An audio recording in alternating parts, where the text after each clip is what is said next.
राधे राधे सबको। आज हम ऋषि गौतम कुंड मंदिर में आए हैं, जो कि चंद्रमणि देहरादून में है। यहाँ पर सतयुग काल में गौतम ऋषि जी अपनी पत्नी माता अहिल्या और पुत्री अंजना के साथ रहते थे। आप सब लोग गौतम ऋषि और माता अहिल्या के विषय में तो जानते ही हैं, फिर भी मैं आपको बताना चाहूँगा। माता अहिल्या बहुत ही रूपवती, बहुत ही सुंदर स्त्री थी, तो इंद्र उनकी सुंदरता से प्रभावित थे। गौतम ऋषि प्रतिदिन सुबह 4 बजे जैसे ही मुर्गा बांग देता था, गंगा नदी में स्नान के लिए जाया करते थे।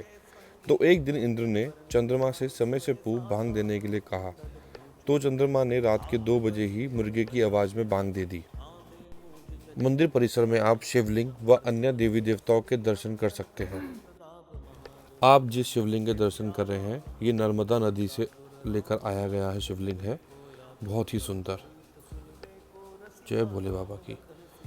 भोले बाबा का पूरा परिवार, शिव पार्वती का, गंगा मैया की जय। अभी जो आप दर्शन कर रहे हो चंद्रमणि माता के हैं, जो कि 300 साल पुरानी श्री विग्रह है माता रानी का। जय माता दी। चलिए हम अपनी कथा पे वापस आते हैं। गौतम ऋषि मुर्गे की बांग सुनकर गंगा स्नान के लिए चल दिए। उनके आश्रम से प्रस्थान करते ही इंद्र ने वेश बदलकर गौतम ऋषि के आश्रम में प्रवेश किया। माता अहिल्या एक भोली भाली और पतिव्रता स्त्री थी। वो इंद्र के छल को समझ नहीं पाई।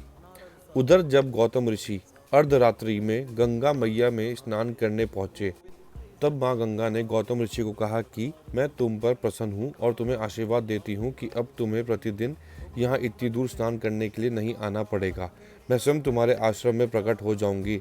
आप जिस कुंड का दर्शन कर रहे हैं, यहीं पे ही माँ गंगा प्रकट हुई थी और इसका जल बहुत ही पवित्र और दिव्य है। साथ ही माँ गंगा ने ऋषि गौतम को यह भी बताया कि उनके साथ कोई छल हुआ है, अभी ब्रह्म मुहूर्त होने में समय शेष है। उसके बाद गौतम ऋषि अपने आश्रम में वापस गए तो उन्होंने इंद्र के छल के बारे में पता चला। तब यहीं पर उन्होंने अपनी पत्नी अहिल्या को शिला यानी कि पत्थर बनने का श्राप दिया था। और फिर माता अहिल्या के आग्रह पर ऋषि गौतम ने उनको त्रेता युग में श्री राम द्वारा श्राप मुक्त होने का उपाय भी बताया और फिर अपनी शिला रूपी पत्नी को लेकर यहाँ से प्रस्थान किया और उस शिला को अवधपुरी में छोड़कर स्वयं स्वर्ग को चले गए। जय श्री राम। चलिए अब आगे चलते हैं। माता अंजनी के मंदिर का दर्शन करवाता हूँ मैं आपको। जिस मंदिर के आप दर्शन कर रहे हैं वो हनुमान जी की ही माता अंजना है, जिनको हम माता अंजनी के नाम से भी जानते हैं। यहाँ पर बाल रूप में हनुमान जी अपनी माता अंजनी की गोद में बैठे हैं। बहुत ही अद्भुत दर्शन है। जय श्री राम।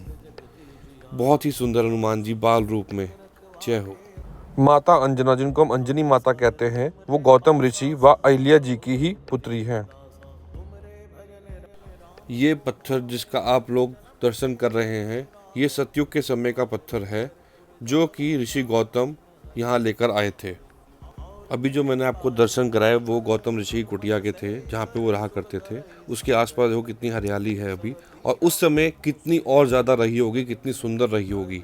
अभी जो मैं आपको शिवलिंग जी के दर्शन करा रहा हूँ, ये 108 शिवलिंग थे, जो कि नर्मदा नदी से आए थे। यहाँ आप बाबा बालकनाथ जी के दर्शन कर सकते हैं। हर साल बैसाखी पे 13 अप्रैल को यहाँ पर बहुत बड़ा मेला लगता है। जय बाबा बालकनाथ जी की। इस प्राचीन मंदिर का जरूर आके दर्शन कीजिएगा। वीडियो अच्छी लगी तो लाइक कीजिए, शेयर कीजिए, सब्सक्राइब कीजिए। राधे राधे।